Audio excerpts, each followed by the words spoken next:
Vimos entonces el punto de lo que es la adoración a Dios, pero nos quedó faltando el otro mensaje, que es el juicio. Si nosotros hablamos del juicio, inmediatamente tenemos que ir a algunas lecciones que nos lleva al libro de Apocalipsis. Miren lo que dice entonces, volvamos al libro de Apocalipsis, hermanos, el libro de Apocalipsis, capítulo 14. Capítulo 14.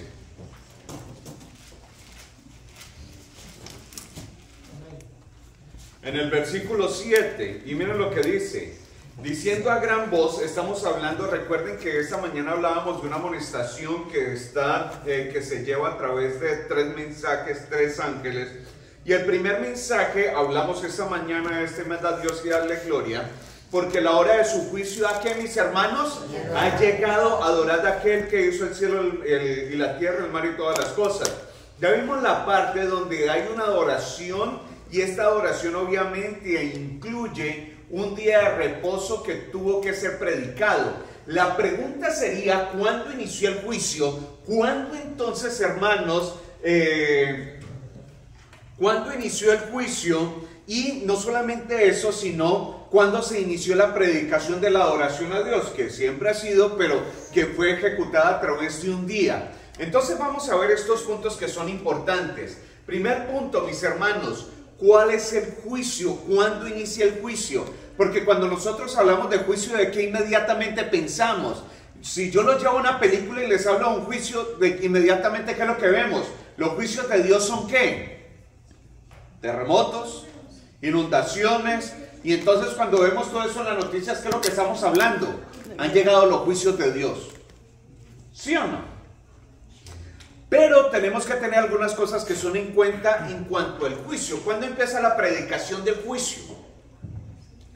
Y todo esto, mis hermanos, es mencionado. Uno, miren lo que dice aquí. Daniel 2 nos brinda una visión general y Daniel 7 proporciona más detalles. Daniel 2 nos brinda una visión general y Daniel 7 nos proporciona más detalles. Al introducir el cuerno pequeño, dado que los reinos están en secuencia. ¿Cuáles reinos están en secuencia? ¿Recordamos la estatua de Daniel 2, mis hermanos? Ahora, cuando decimos que hay reinos que están en secuencia, recordemos que el libro de Daniel 2, ¿cuántos han escuchado de la visión de Nabucodonosor? Todos, ¿cierto? Al menos de los que yo veo aquí, estoy seguro que el 90% tiene más de 5 años. Y estoy seguro que el 50% tiene más de 10 años. ¿Cuántos tienen 40 años en la iglesia? 30 años en la iglesia. 30 años en la iglesia. Ah, muy bien. 30 años. O más de 30 años. ¿Cuántos tienen 20 años o más años en la iglesia? Ok, muy bien. ¿Cuántos años tienen? ¿Cuántos tienen 10 años, entre 10 y 20 años en la iglesia? ¿Y cuántos tienen menos de 10 años en la iglesia? Menos de 10. ¿Ninguno tiene menos de 10? Rubén sí tiene menos de 10 años. Claudio, que no lo veo por aquí. Ok, miren eso. Como ustedes llevan, solamente a Rubén se lo bailo, pero como la mayoría tiene más de 10 años, esto lo tienen que saber, ¿cierto? Cierto. Muy bien. Ahora miremos lo que nos está diciendo. Daniel 2 nos proporciona una visión general y Daniel 7 proporciona más detalles. Al introducir el cuerno pequeño, dado que los reinos están en secuencia, el juicio mencionado en los versículos 9, 10, 22 y 26 debe proseguir al periodo del cuerno pequeño que siempre aparece en los textos antes de los pasajes de los versículos 8, 21 y 25. Los poderes terrenales se presentan en orden histórico, por lo tanto el juicio también debe formar parte de esta secuencia de historia. Les voy a decir lo que están leyendo, se los voy a explicar. Ahora miremos esto. Cuando nosotros hablamos de Daniel entonces, y hablamos del juicio, porque recuerden que estamos hablando de un juicio, inmediatamente tenemos que ir al libro de Daniel en el capítulo 7, mis hermanos. Daniel capítulo 7. Y en el libro de Daniel, hermanos, en el capítulo 7, en el versículo 9 y en el versículo 10. Daniel 7, 9 y 10, ¿lo tenemos? 7, 9 y 10 dice lo siguiente. Estuve mirando hasta que fueron puestos tronos y se sentó un anciano de días, cuyo vestido era blanco como la nieve y el pelo de su cabeza como lana limpia. Su trono llama de fuego y las ruedas del mismo fuego ardiente. Del mismo fuego ardiente, un río de fuego procedía y salía delante de él. Millares de millares le servían y millones de millones asistían delante de él. El juez se sentó y los libros fueron, ¿qué, mis hermanos? Abiertos.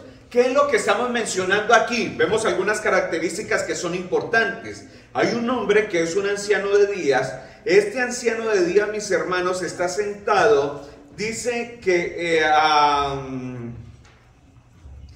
hay un trono. El anciano de días se sienta en un trono. Y en este trono, mis hermanos, también aparece entonces una palabra que dice, el versículo 10 al final, está el anciano de días. Ese anciano de días es el juez se siente y los libros son ¿qué, mis hermanos? Tres características que nos podrían hablar acerca de lo que es un juicio. ¿Qué es un juicio? Un juicio, mis hermanos, es llevar a cabo una investigación donde podemos verificar si las personas que han sido llamadas a ese juicio a través de evidencias son culpables e inocentes. Ahora, ¿dónde vemos las evidencias? ¿Dónde están las evidencias de las personas si son culpables o inocentes? En los libros que se menciona allí. Recuerden que lo que dice, el juez se sentó y los libros fueron ¿qué? Abiertos. Las evidencias están en los libros. ¿Quién es el juez? El anciano de días, y hay un trono. Dejémoslo allí. Pero recuerden que dicen que el juicio entonces tiene que ser consecutivo, de la misma manera que se menciona todos los reinos. Voy a subir esto aquí porque se me va a hacer más sencillo. O venga, yo me llevo la Biblia. Ahora miren esto. Miren esto. El libro de Daniel en el capítulo 7 entonces nos menciona lo siguiente. Aquí está. Recuerden que Nabucodonosor tuvo una visión. Imperio Babilonia, Imperio Medo-Persia, Imperio Griego, Imperio Romano, pies mezclados con barro. Ahora, cada uno de estos reinos tuvo un periodo donde ellos fueron las potencias mundiales. Babilonia, aquí están sus periodos, los medos y los persas, su periodo, los griegos, los romanos. Pero lo interesante, hermanos, es que el libro de Daniel 2 nos dice que las piernas que son de hierro se extienden hasta los pies. ¿Qué significa eso, mis hermanos? Que el imperio romano iba a meter sus narices hasta el final ¿de qué? De los días. Al finalizar entonces viene una roca, y ¿qué es lo que hace?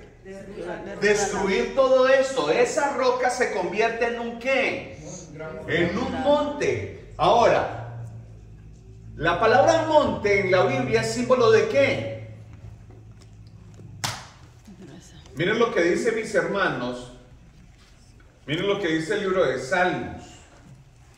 Salmos capítulo, denme un minuto, 40 y piquito. Vamos al libro de Salmos, en el capítulo 48. Salmos capítulo 48, versículo 2. Miren lo que dice. ¿Lo tenemos? Dice, hermosa provincia, el gozo de toda la tierra, es el monte de ¿qué, mis hermanos? El monte de Sión, a los lados del norte, la ciudad del gran rey. Hermosa provincia, el gozo de toda la tierra, es el monte de Sión. ¿Qué es el monte de Sión? A los lados del norte, la ciudad del gran rey. El monte de Sión o el monte es símbolo de un gobierno. ¿Eso qué significa, hermanos? Que hubo una piedra que vino y derribó, escuchen bien, esta estatua, y esa piedra, mis hermanos, que derribó esa estatua se convirtió en un gran gobierno que derribó a todos los gobiernos que habían existido sobre la tierra, aún así a Roma. Ahora, si nosotros vemos, ¿por qué Roma ha tenido tanto que ver hasta los días, hasta nuestros días? Y lo podemos notar hoy. Ahora, si yo les preguntara a ustedes, ¿cuál ha sido el único representante religioso que se ha parado enfrente de todo el Congreso de los Estados Unidos? ¿Quién es? ¿Ustedes han visto al representante de otras iglesias o de cualquier otra persona hablándole a todo el gobierno? ¿Por qué? Porque Roma tendrá poder hasta nuestros días. Pero ¿qué es lo que acabamos de decir? La secuencia de todos los gobiernos nos dice que al final va a haber un juicio. Ahora miren esto. El problema de nosotros, hermanos, es uno. Ahora miremos esto. Babilonia entonces, hermanos, es representada por la cabeza de oro, los medos y los persas por el pecho de plata, Grecia por el vientre de bronce, el imperio romano por las piernas de hierro, Europa como Roma dividida, que es esto que estamos viendo aquí, Europa como Roma dividida, que son los pies y dedos de hierro y barro, la extensión de hierro romano de las piernas simboliza la continuación en Europa de características de los conceptos romanos, lo podemos ver hasta aquí. Y por último viene un nuevo reino. Ahora, lo que estamos diciendo es que el juicio de Dios tiene que seguir después de todo lo que está ocurriendo aquí. Y por eso vamos a abrir el libro de Daniel en el capítulo 7. Ahí sí vamos a detenernos solamente un poco. Daniel capítulo 7. Y miren esto. Daniel capítulo 7. Daniel capítulo 7, versículo 4. Daniel tiene una visión, y en esta visión, mis hermanos, podemos notar cómo cada uno de esos reinos ocupa su parte y es representado por cada una de las bestias que vamos a leer a continuación. El versículo 4 dice, la primera bestia era como un, ¿qué, mis hermanos? Era como un león y tenía alas de águila. Este león que tiene alas de águila representa a Babilonia. Vamos a ir rápido. Es el versículo 5. Y aquí otra segunda bestia semejante a un oso, con un hombro, dice, la cual alzaba de un costado más que el otro. Tenía un hombro más que otro. Eso significa que este oso representaba a los medos y los persas. Y sigue diciendo entonces, hermanos, el versículo 6. 6. Después de eso miré y aquí otra semejante a un, ¿qué, mis hermanos? A un leopardo, escuchen bien, con 4 alas de ave en sus espaldas, y tenía también una bestia a 4 cabezas y le fue dado dominio. Cada una de estas bestias, y el leopardo entonces representa a Grecia. Después de eso nosotros vemos una bestia espantosísima que se menciona en el versículo 7, y miren lo que dice. Después de esto miraba yo en las visiones de la noche, y aquí la cuarta bestia espantosa y terrible, en gran manera fuerte, la cual tenía unos dientes grandes de hierro que devoraba y desmenuzaba, y las sobras hollaba con sus pies, y era muy diferente de todas las bestias que vi antes. ¿Y ella cuántos cuernos tenía? 10. Ahora, esta bestia representa a la misma, recuerden esta, ¿cuántos cuernos tenía la bestia? 10. ¿Cuántos dedos tiene la estatua de Nabucodonosor? 10. Ahora, todo esto lo que nos quiere decir es la continuación. Por eso dice que Daniel 2 nos da una visión general, pero Daniel 7 nos da grandes rasgos de qué es lo que tiene que pasar. Después de esto, mis hermanos, después de que aparezcan estos 4 reinos, aparece por último,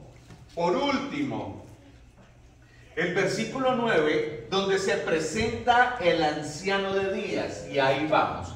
¿Qué es lo que les estoy diciendo en este momento? ¿Qué es lo que les estoy presentando? Que la secuencia de los reinos nos dice que después de que pasen estos 10 reinos, ¿qué es lo que va a iniciar? El juicio. ¿Cuál es el problema que nosotros tenemos con el juicio? Que cuando nosotros vemos que los libros fueron abiertos, inmediatamente pensamos, o cuando hablamos de un juicio, inmediatamente estamos hablando de la segunda venida de Jesús. Y esto es una dificultad que hemos presentado y con la cual nosotros batallamos con nuestra posición referente al juicio por una razón, porque ninguna de las denominaciones cristianas creen de la manera que nosotros creemos en el juicio, no lo creen. ¿Por qué? Porque para ellos el juicio es la segunda venida de Jesús, para nosotros también, pero es una parte del juicio. Cuando nosotros leemos el libro de Daniel, capítulo 7, versículos 9 y 10, donde los libros fueron abiertos, hay un trono y hay un juez, inmediatamente podríamos confundirnos cuando abrimos el libro de Apocalipsis en el capítulo 20. ¿Qué nos dice el libro de Apocalipsis en el capítulo 20? El versículo 11 en adelante. Las mismas escenas. ¿Cuáles son las mismas escenas que se presentan en el libro de Apocalipsis? Capítulo 20, en el versículo 11. Prácticamente lo mismo. Y dice, y vi un gran trono blanco y al que estaba sentado en él, delante del cual huyeron la tierra y el cielo, y ningún lugar se encontró para ellos. Y vi a los muertos grandes y pequeños de pie ante Dios, y los libros fueron, ¿qué, mis hermanos? Abiertos. Y otro libro fue abierto, el cual es el libro ¿de qué? De la vida. Recuerden que en Daniel capítulo 7 acabamos de leer que los libros fueron abiertos. ¿Enfrente del anciano de días? Claro que sí, claro que sí. Los libros son abiertos. Pero miren esto.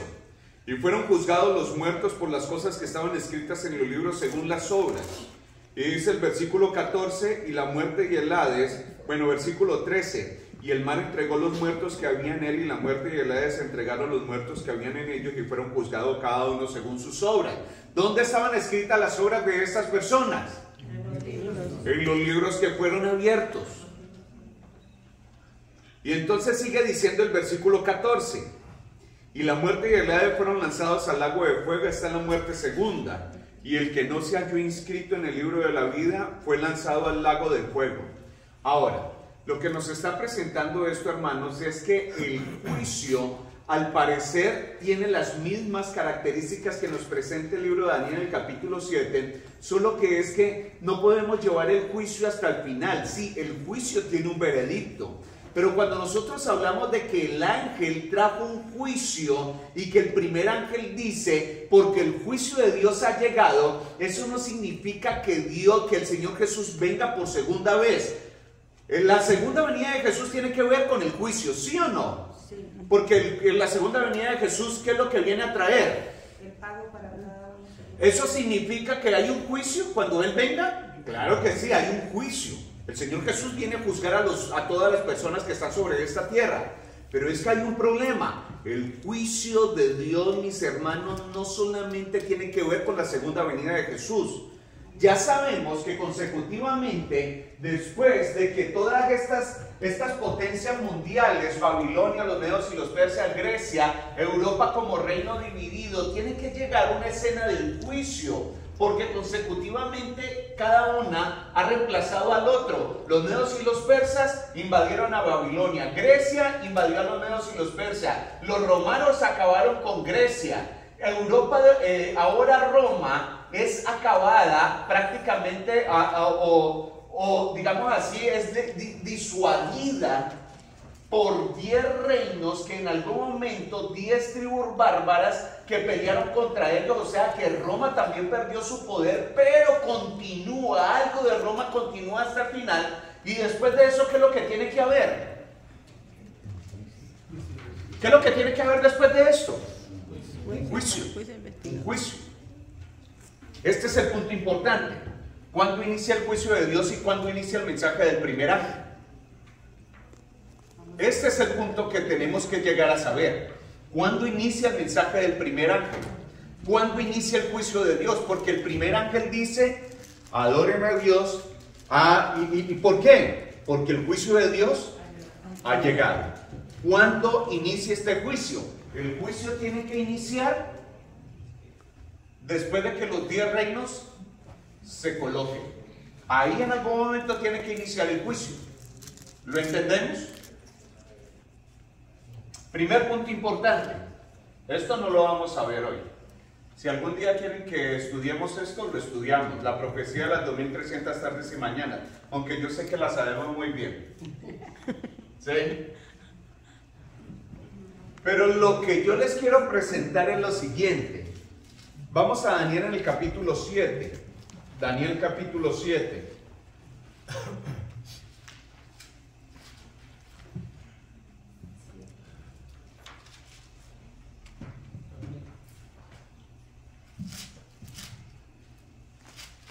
Vamos al versículo 8. Y miren lo que dice Daniel 7:8. ¿Lo tenemos? Mientras yo contemplaba los cuernos, he aquí que otro cuerno pequeño salía entre ellos. ¿Qué es lo que sale entre tres cuernos, hermanos? Un cuerno pequeño. La continuación de ese cuerno pequeño está en el libro de Daniel, en el capítulo 8, en el versículo 9. Daniel 8:9. ¿Lo tenemos? Y miren esto. Y de uno de ellos salió un cuerno que, mis hermanos, un cuerno pequeño, el mismo cuerno que acabamos de leer en el versículo 8 de Daniel 7. Dice, y de uno de ellos salió un cuerno pequeño que crecía mucho hacia el sur y hacia el oriente y hacia la tierra gloriosa. Y se engrandeció hasta el ejército del cielo, y parte del ejército y de las estrellas se echó por tierra. Estamos hablando que este cuerno, recuerden que este cuerno es representado por Roma. Vamos a dejarlo allí, digamos que tenemos que ir adelante, bueno. Y entonces dice el versículo 11, y aún se engrandeció contra el príncipe de los ejércitos, y por él fue quitado el continuo sacrificio, y el lugar del santuario fue echado por tierra. Y a causa de la prevaricación le fue entregado el ejército junto con el continuo sacrificio, y echó por tierra para la verdad, y hizo cuanto quiso y prosperó. ¿En qué parte de aquí, mis hermanos, tiene que aparecer el cuerno pequeño?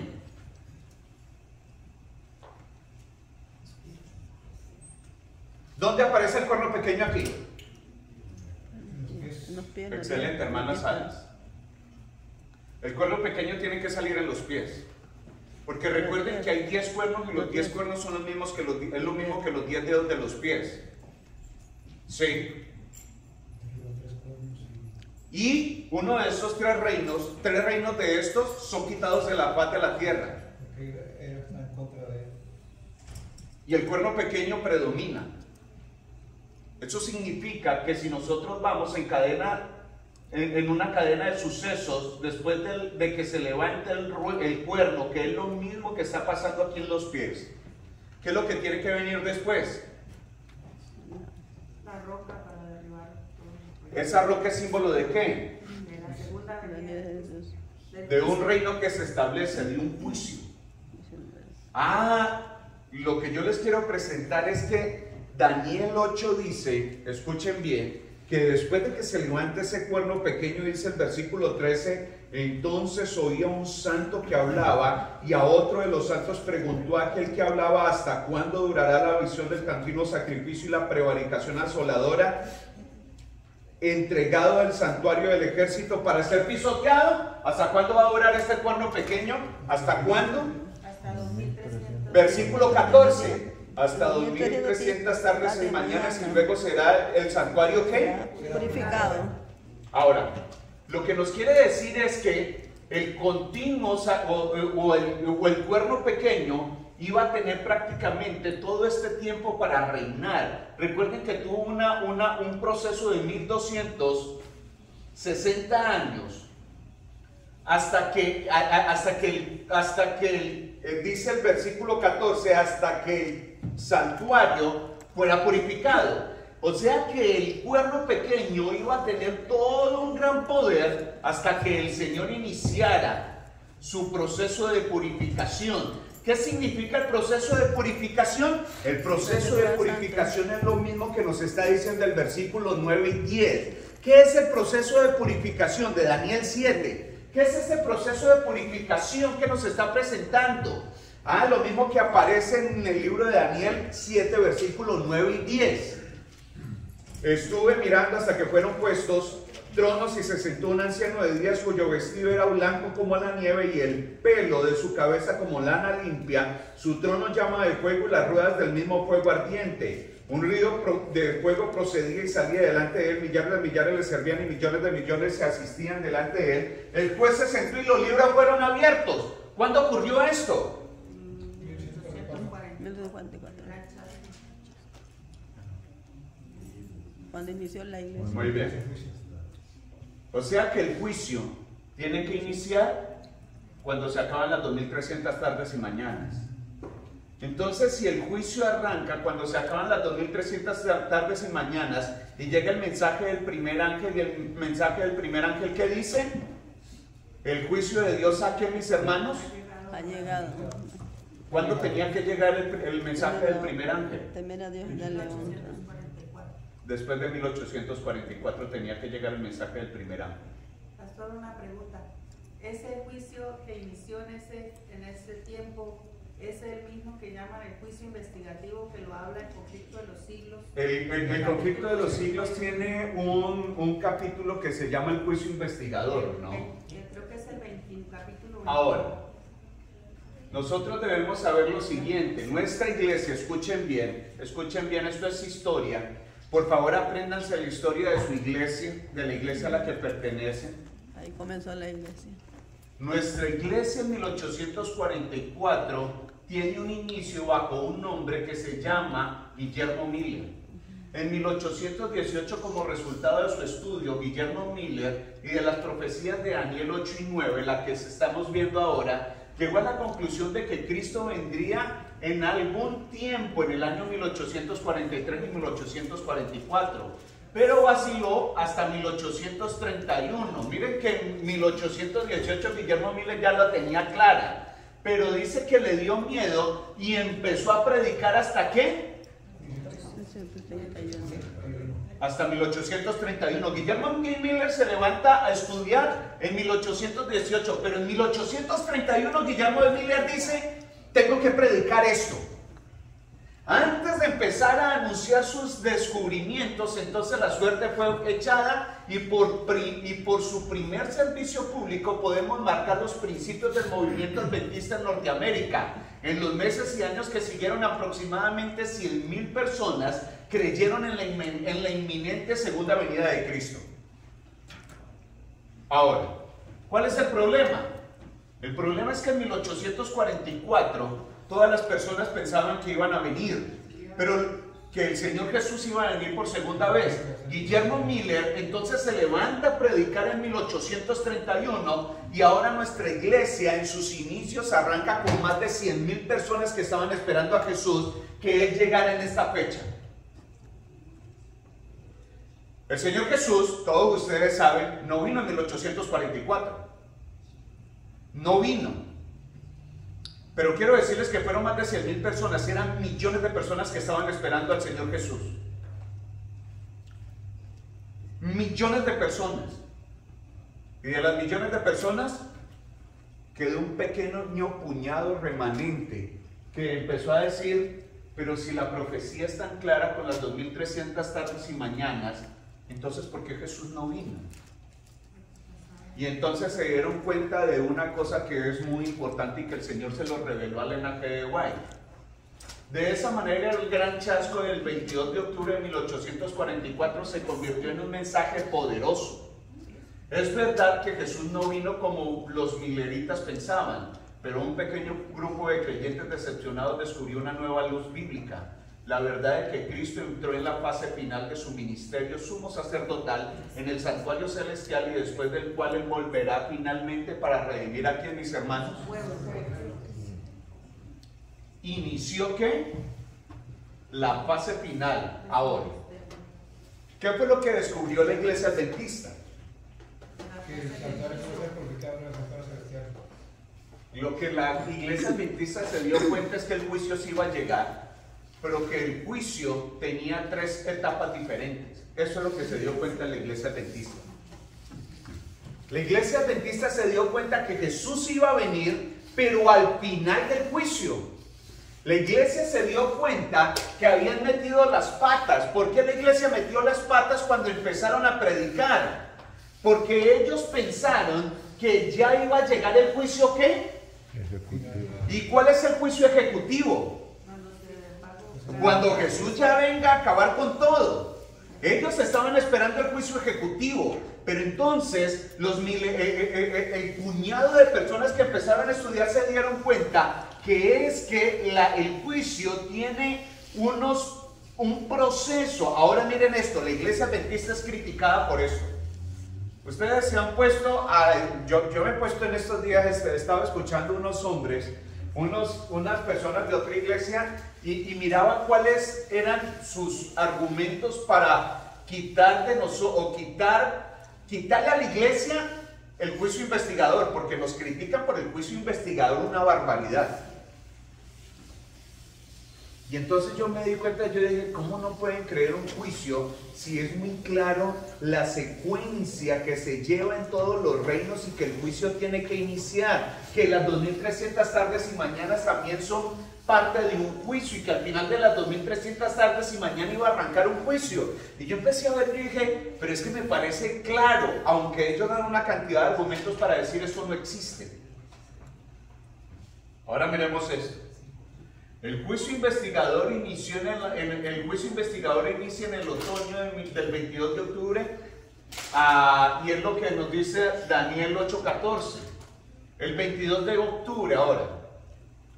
El Señor Jesús lo que nos está presentando a través del juicio investigador es que todas las personas, escuchen bien, empiezan a ser evaluadas a través de sus obras, pero a la vez de que son evaluadas a través de sus obras, hay puntos que nuestra iglesia se equivoca. ¿Qué se equivoca? Que nosotros prediquemos, mucho cuidado que el nombre de ustedes puede pasar hoy y su juicio ha llegado y ya, se acabó. ¿Ustedes escucharon esas predicaciones de niños? Cuando yo era niño, los ancianos de mi iglesia decían, en cualquier momento usted les va a pasar su nombre se va a pasar su nombre y lo van a evaluar. Y entonces usted va en algún momento, si no está preparado, ya no puede echarse atrás, ya usted ha sido juzgado, ya su nombre pasó, ya usted no tiene vuelta atrás. Pero hay un punto importante.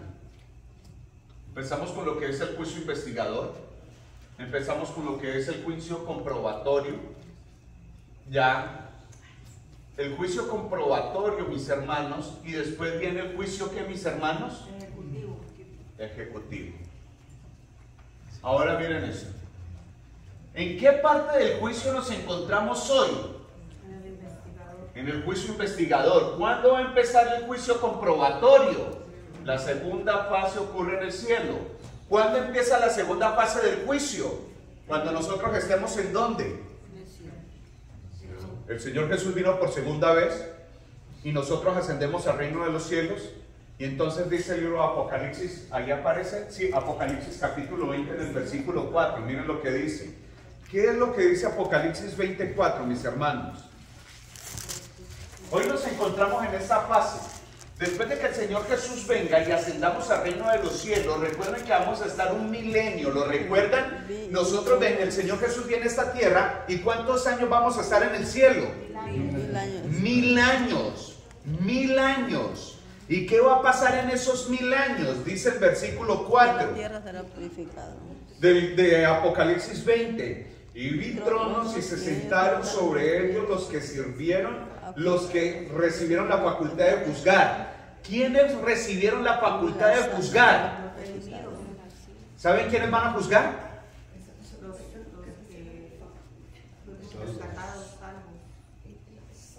Todos los que estén en el reino de los cielos van a juzgar. ¿Por qué es tan importante el juicio comprobatorio? Para que no quede duda del carácter de Dios. Miren esto. Hay dos cosas que van a ocurrir en el cielo. Primero, hay dos sorpresas. ¿Son dos o tres? Ya se me olvidó. 3 sorpresas. La primera sorpresa, mi hermano, es que usted llegue al cielo y se encuentre usted mismo allá. Que usted llegue al cielo y uy, me salvé. Eso ya es una sorpresa. La segunda sorpresa, mis hermanos, es que usted llegue al cielo y vea al anciano y al pastor y que vaya a buscar al pastor Augusto San Miguel y diga, oye, ¿pero dónde está el pastor? No, el pastor se perdió. ¿Pero cómo así si era el pastor de la iglesia? Se perdió. Pero de pronto vi allá al hermano que viene cada 3 días, que hay veces viene, que hay veces no. Y se lo encontró en el cielo. Pero ¿cómo no voy a encontrar al pastor? Y este hermano que tremendo sinvergüenza, y si está aquí. Y entonces va a decir, se va a encontrar los que él pensaba los que nosotros decimos, nunca pensamos que iban a llegar, pero llegaron. Y los que pensamos que iban a llegar, no llegaron. Y yo llegué. Que usted diga, yo llegué al cielo, ya es una prueba. Entonces miren eso. En esta auditoría, entonces vamos a decir, Señor, pero ¿cómo el pastor Augusto San Miguel no se salvó? Ese hombre, ese muchacho allá se veía como todo correcto, como todo juicioso, pero ¿qué tenía guardado? ¿Qué es lo que pasó con él? Señor, pero ¿y esta persona? Mire, no daban un peso, este era el drogadicto que yo me encontré allá en la esquina y está aquí.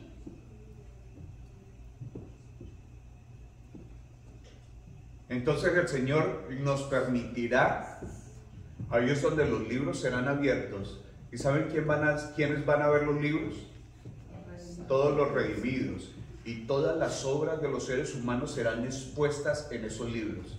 Y nosotros sabremos por qué las personas se salvaron y por qué no se salvaron. Y cuando nos veamos esos libros, ¿saben qué vamos a decir? El Señor tenía la razón. Ya sé por qué estas personas no entraron aquí al reino de los cielos. Dios es un Dios que justo. Dios es un Dios justo. Estas personas, ese pastor que yo pensaba que era un santo, miren, tremendo asolapado. No llegó. Dios es justo. Dios es justo. Por eso el juicio investigador está ahora, en el juicio investigador están quedando las evidencias de todos nosotros. Pero en el juicio comprobatorio, cuando estemos en el reino de los cielos, todos, escuchen bien, aunque a usted no le guste, todos podrán ver precisamente lo que se ha escrito de su vida. Y por qué entraron y por qué no entraron. Y entonces dirán, ya sé por qué no pudo llegar. Lo amaba o la amaba mucho. Los amaba mucho, pero Dios es justo, ya sé por qué no llegaron. ¿Lo entendemos? Y entonces cuando veamos las evidencias, por eso se llama un juicio comprobatorio, nos comprueba de por qué llegaron o no llegaron, por qué se salvaron o no se salvaron, nos daremos cuenta, hermanos, nos daremos cuenta.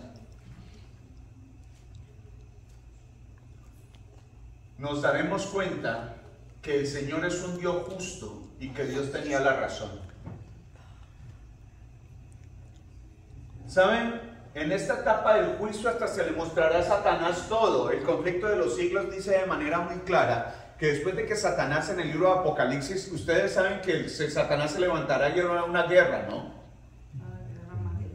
Ya, lo dice el libro de Apocalipsis en el capítulo 20, en el versículo 7. ¿Qué es lo que va a pasar cuando todo acabe, mis hermanos? ¿Qué es lo que va a pasar con esta tierra cuando acaben los 1000 años? Apocalipsis 27, ¿lo tenemos? Cuando los 1000 años se cumplan, Satanás será suelto de su prisión. Esto es claro. ¿Cuál era la prisión de Satanás? Era no poder viajar a nadie. La tierra duró durante 1000 años. Satanás no pudo asesinar, Satanás no pudo engañar, Satanás no pudo hacer mal. Se quedó solo durante 1000 años en esta tierra. Y después de que los 1000 años se cumplan, Satanás será suelto de su prisión. Y ahora, escuchen bien, después de los 1000 años resucitarán todos los malvados, todas las personas que no aceptaron a Jesús, todas las personas que tuvieron la oportunidad de aceptar a Jesús y no tomaron la decisión, se levantarán con Satanás. Y Satanás por última vez los engañará. ¿Y saben qué es lo que dirá? Vamos a pelear contra la Nueva Jerusalén. Y dice que los organiza de manera perfecta en una batalla, porque va a ir a pelear contra la misma ciudad, va a ir a pelear contra Dios. Y cuando eso ocurra, mis hermanos, dice el versículo 8, y saldrá a engañar a las naciones que están a los cuatro ángulos de la tierra. Ya las personas que no aceptaron al Señor se levantarán después de 1000 años y volverán a ser engañados. Dice el versículo, a Gog y a Magog, a fin de reunirlos para la gran batalla. ¿Cuál es la gran batalla? Todos ellos van a ir en contra de la nueva Jerusalén, el número de los cuales era como la arena del mar. Y subieron sobre la anchura de la tierra y rodearon el campamento de los santos y la ciudad amada, y de Dios descendió fuego del cielo. ¿Y qué, mis hermanos? Pero antes de eso, Satanás y los impíos, cuando ya van a estar por entrar, dice el libro de Conflicto de los Siglos, de pronto se abre en evidencia todas las maldades que ha hecho Satanás y todas las personas que están allí que no pudieron entrar, todas las personas que no pudieron ser halladas justas y que están en la Nueva Jerusalén, y se les mostrarán todos los libros. Y cuando se les muestran todos los libros, ellos se van a dar, dice que se le aparecerá como una película, todas las veces que pudieron tomar decisiones por el Señor, de organizar sus vidas, de consagrarse al Señor, de llevar una vida cristiana correcta. Todas las oportunidades se les presentará en su cabeza como una película, y ellos se quedarán allí viendo cada una de las escenas en su mente que el Señor les mostrará, y el Señor les mostrará los libros, y ellos dirán: Señor, tú tienes la razón, merecemos no volver a existir sobre esta tierra. Y el Señor, entonces todos ellos dirán: Dios es un Dios justo. Los impíos y aún Satanás se arrodillarán ante Dios en ese momento y dirán: Dios es un Dios justo. Y inmediatamente, ¿qué va a pasar con ellos? Hermanos, dice el lago de fuego y azufre. Recuerden que para nosotros no es el infierno, el lago de fuego y azufre. Realmente es toda la tierra llena de candela. Toda la tierra va a estar llena de candela. Sobre la tierra las personas serán ejecutadas. ¿Y saben cómo se llama la última fase de ese juicio? El juicio ejecutivo. ¿Cuál es el juicio ejecutivo? Cuando le da el pago a cada uno. Del cual también el milenio. Ya, se le mostró la evidencia, lo que fue. Después de terminar el milenio, en la tercera venida de Jesús, es la tercera venida ya de Jesús. Recuerden que el Señor Jesús vino por primera vez en la cruz. Recuerden que el Señor Jesús vino por segunda vez, pero la tercera vez que Él venga con la nueva Jerusalén, entonces resucitarán todos los impíos, lo que acabamos de leer, y el que no se haya inscrito en el libro de la vida fue lanzado al lago de fuego. La tercera fase significa, mis hermanos, ya no hay más pecado para la eternidad. Amén. Y nunca más habrá pecado por la eternidad. Nunca más habrán cometido errores los seres humanos. Ya ninguno de nosotros tendremos lucha contra esta carne que en algunas ocasiones nos pelea para que no estemos con el Señor. Seremos personas consagradas por la eternidad. Estaremos adorando a Dios para la eternidad. Amén. ¿Lo comprendemos? Amén. El mensaje del primer ángel es un juicio que se divide en tres fases que son importantes. Y nosotros como adventistas creemos que estas tres fases van a tener su cumplimiento. Nos encontramos en la primera fase. Pasaremos cuando el Señor Jesús venga por segunda vez, estaremos en el milenio en la tierra, en la segunda fase, y entonces vendremos a la tercera fase, para que el pecado ya nunca más exista. Y entonces, ¿qué se dirá del nombre del Dios? Dios es un Dios justo. Dios es un Dios justo. Dios es un Dios bueno. Bueno, ¿por qué?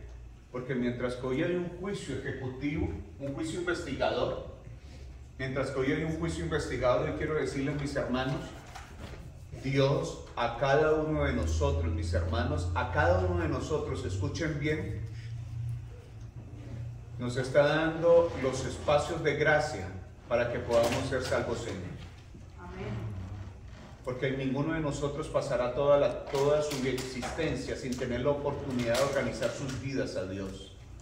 Escuchen, no hay un solo día que Dios no esté llamando a la vida de las personas para que realmente puedan consagrarse y decir, es que para qué siguen peleando en una vida que al fin y al cabo se va a acabar. ¿Por qué no organizan su vida? Porque es que yo quiero estar con ustedes, pero es más, los quiero con sus errores, los quiero con sus orgullos, los quiero con sus egoísmos, los quiero como son, pero tomen una decisión de consagrar su vida a mí, porque en el cielo nunca llegarán los perfectos, sino los que todo el tiempo perseveraron.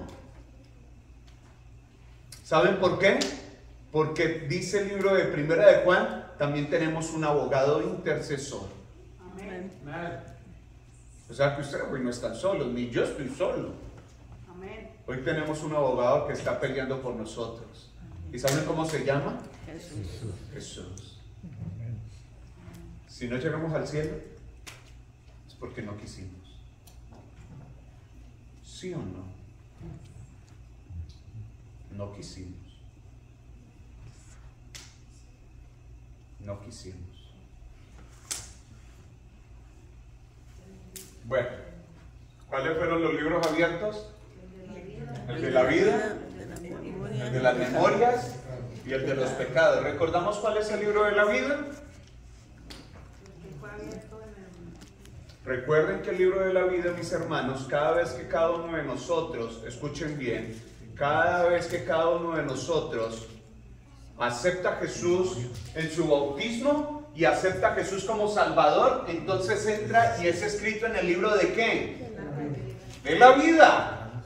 Pero ¿qué hay en los libros de las memorias? En el libro de las memorias se encuentran escritos todas las cosas, victorias que usted ha ganado durante toda su vida. Hay victorias que usted gana. De pronto hay un hombre que en algún momento se encuentra por allí, se le presenta una dama y dice, yo tengo una esposa, se va de aquí. Aunque nunca nadie lo sabe, esa victoria es escrita ¿en dónde? Pero aquí está también escrito todas las veces que en rebelión abierta contra Dios, yo le digo al Señor, no quiero estar contigo. Yo le digo al Señor, Señor, espérenme. Espérenme. Eso está aquí. Y entonces, ¿qué es lo que se va a abrir en el milenio? Todos los libros. Porque aquí está escrito todo lo de nosotros. Todos, mis hermanos. Todo. Y con esto ya terminamos.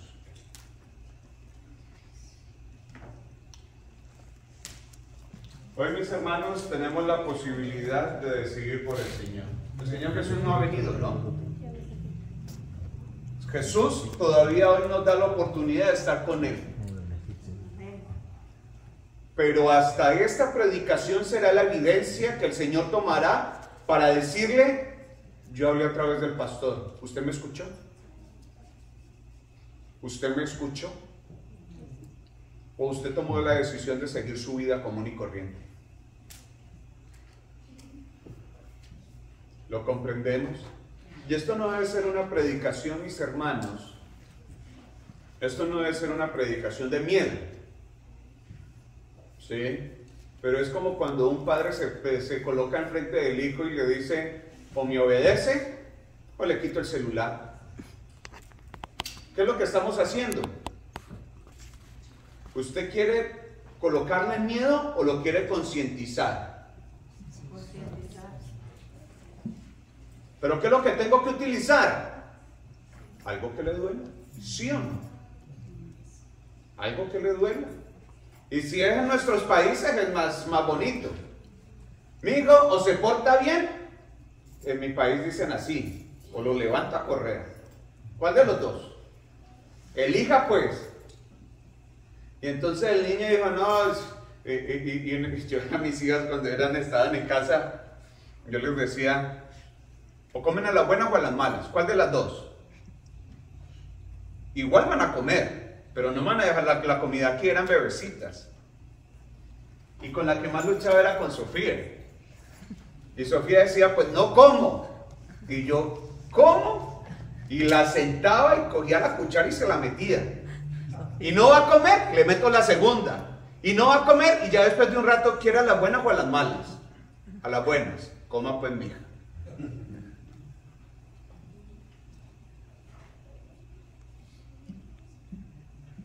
Uno muchas cosas las hace como padre, no por darles miedo a los hijos, sino porque los tiene que concientizar, porque se van a enfermar. El Señor no nos está hablando hoy de que nos vamos a perder para que usted le dé miedo. Porque más bien no pensamos, en vez de que nos dé miedo, mis hermanos, llegamos a pensar, qué rico que Jesús venga, porque hoy tengo la oportunidad de salvarme, y voy a aceptar a Jesús, a una persona que me perdona y me ama. ¿No es mucho más bonito pensar de esa manera? Hoy quiero decirles en el nombre del Señor Jesús, mis hermanos, el juicio ha llegado. Aceptemos este juicio con amor y preparémonos, porque Jesús viene más pronto de lo que nosotros pensamos. Que el Señor les bendiga mucho, mis hermanos. Amén. Vamos a colocarnos de pie y vamos a orar.